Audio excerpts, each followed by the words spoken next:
बिस्मिल्लाहिर्रहमानिर्रहीम।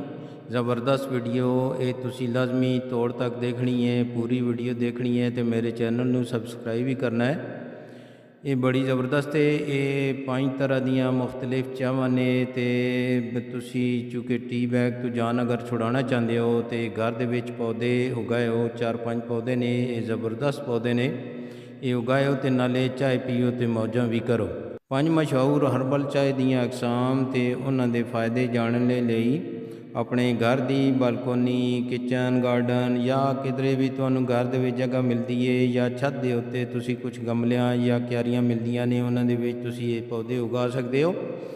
हर्बल चाय कहवा सर्दियों के दौरान तुहाडे जिस्म नूं सकून दिंदा है ते इसका तरीका ये है। सारी तुलसी जो कि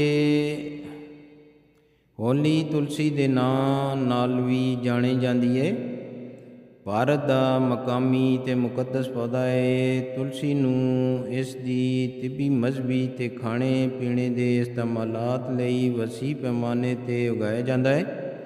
तुलसी के फायदे मदाफती निज़ाम नूं मजबूत करता है, जहनी दबाव कम करता है, हाजमा बेहतर करता है, सांस की सेहत में मददगार है, जिस्म नूं जहरीले मादे तो साफ करता है।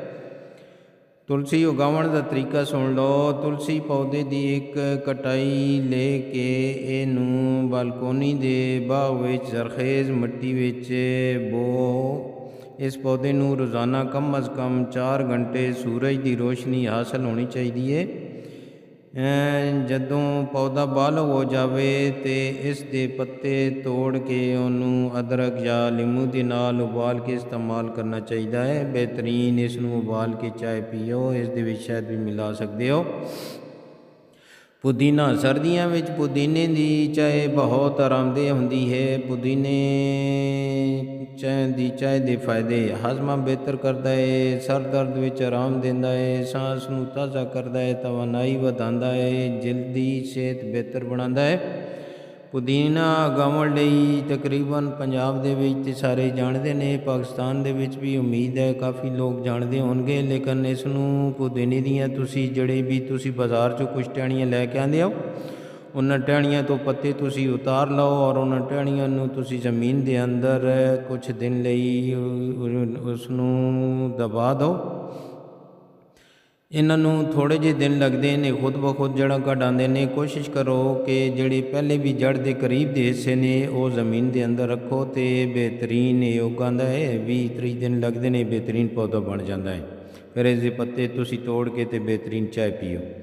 लीमू का घास, लीमू का घास की हर्बल चाय तैयार होने के बाद बहुत खुशबूदार, सकून बख्श ते कुदरती लगती है। लेमन ग्रास इसनूं भी कहते हैं, लेकिन लीमू का घास के फायदे भी बड़े ने। हाजमा बेहतर करता है, तनाव कम करता है, जल्दी सेहत विच बेहतर है, दर्द कम करता है, मदाफती निज़ाम नूं मजबूत करता है। लीमू का घास उगाउण का तरीका, लीमू का घास ते तिनके बाज़ार विच आसानी नाल मिल जाते हैं ते ये पौधा एक बालग कटाई तो उगाया जा सकता है। बस लींबू के घास का तिनका पानी विच 3-4 दिन रखो तो जदों नई जड़ा उगने लगन तो इसनूं मिट्टी के गमले विच तुसी दबा दो और ये बेहतरीन है। लेकिन इतना ज़्यादा ना दबो कि जड़ा भी टुट जान, और इंशाल्लाह ये बेहतरीन पौधा बन जाएगा। नहीं तो कम अज़ कम तुसी करीब की जिहड़ी नर्सरी है उस विचों एक गमला ले आओ, नींबू की घास का घर रखो, बेहतरीन चाय पियो। कैमलू मील जिहड़ा है इसकी भी चाय लोग पींदे ने। चाय जो लोगों नूं सकून देंदे ते नींद लाउण विच मदद करता है। ये बड़ा अच्छा हुंदा ने क्योंकि इस नाल नींद भी बेहतर होंदी ने। ये भी बेहतरीन बालकोनी वगैरह तुसी उगा सकते हो। इसके फायदे सुन लो। हाजमा बेहतर करता है, सांस दियां तकलीफ विच आराम देंदा है। ये देखो ये सारियां सर्दियों दियां चावां ने ते सर्दी दे विच ये चीज़ां बेहतरीन ने। सारे सांस की बीमारियां नूं और तनाव नूं कम करदे ने, तवानाई वधांदे ने ते मदाफती निज़ाम नूं भी मजबूत करदे ने। इस वास्ते इन्हां नूं लाजमी तुसी घर उगा के बेहतरीन इन्हां दे पौधे भी रखो। एक खूबसूरत पौधे ने, खुशबूदार ने, इन्हां ते कीड़े मकोड़े भी घर च नहीं आते ने और बेहतरीन ने।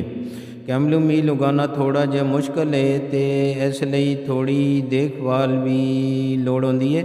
ਸਭ ਤੋਂ ਪਹਿਲਾਂ ਕੈਮਲੂ ਮੇਲ ਦੇ ਬੀਜ ਖਰੀਦ ਕੇ ਉਹਨੂੰ ਰੇਤ ਵਾਲੀ ਮਿੱਟੀ ਵਿੱਚ ਯਾਨੀ ਰੇਤ ਮਿੱਟੀ ਮਿਕਸ ਕਰ ਲਓ। ਗਮਲੇ ਨੂੰ ਉਸ ਜਗ੍ਹਾ ਰੱਖੋ ਜਿੱਥੇ ਕਮ ਅਜ਼ ਕਮ 2 ਘੰਟੇ ਰੋਜ਼ਾਨਾ ਸੂਰਜ ਦੀ ਰੋਸ਼ਨੀ ਮਿਲੇ ਅਤੇ ਜਦੋਂ ਫੁੱਲ ਖਿਲ ਜਾਵਣ ਉਹਨੂੰ ਤੋੜ ਕੇ ਚਾਹ ਲਈ ਇਸਤੇਮਾਲ ਕਰੋ। ਕੈਮਲੂ ਜਿਹੜਾ ਨੇ ਇਸ ਦੇ ਬੜੇ ਜ਼ਬਰਦਸਤ ਪੀਲੇ ਫੁੱਲ ਵੀ ਹੁੰਦੇ ਨੇ। ਇਸ ਤੋਂ ਬਾਅਦ ਰੋਜ਼ਮੈਰੀ ਨੂੰ ਤੁਸੀਂ ਘਰ ਦੇ ਵਿੱਚ ਉਗਾ ਲਓ। ਰੋਜ਼ਮੈਰੀ ਦੀ ਚਾਹ ਜੇ ਉਹ ਖੁਸ਼ਕ ਗੁਲਾਬ, ਨਿੰਬੂ ਜਾਂ ਲੈਵੈਂਡਰ ਦੇ ਨਾਲ ਮਿਲਾਈ ਜਾਵੇ ਤੇ ਇਹ ਸਰਦੀਆਂ ਦੇ ਮਹੀਨੇ ਵਿੱਚ ਅੰਦਰੂਨੀ ਹਰਾਰਤ ਲਈ ਬਿਹਤਰੀਨ ਹੱਲ ਹੁੰਦੀ ਹੈ। ਰੋਜ਼ਮੈਰੀ ਦੇ ਫਾਇਦੇ ਸੁਣ ਲਓ। ਯਾਦਾਸ਼ਤ ਬਿਹਤਰ ਕਰਦਾ ਹੈ, ਹਾਜ਼ਮੇ ਵਿੱਚ ਮਦਦਗਾਰ ਹੈ, ਬਾਲਾਂ ਦੀ ਸਿਹਤ ਲਈ ਬੜਾ ਮੁਫੀਦ ਹੈ, ਦਬਾਅ ਕਮ ਕਰਦਾ ਹੈ, ਮਦਾਫਤੀ ਨਿਜ਼ਾਮ ਨੂੰ ਮਜ਼ਬੂਤ ਕਰਦਾ ਹੈ। ਰੋਜ਼ਮੈਰੀ ਘਰ ਉਗਾਓ ਅਤੇ ਗੰਜੇਪਨ ਤੋਂ ਵੀ ਬਚੋ ਔਰ ਬਿਹਤਰੀਨ ਇਸਦੀ ਚਾय ਪੀਓ। ਔਰ ਵੈਸੇ ਵੀ ਤੁਸੀਂ ਇਹ ਖੂਬਸੂਰਤ ਪੌਦਾ ਹੈ, ਇਸ ਤੋਂ फ़ायदा ਵੀ ਉਠਾਓ।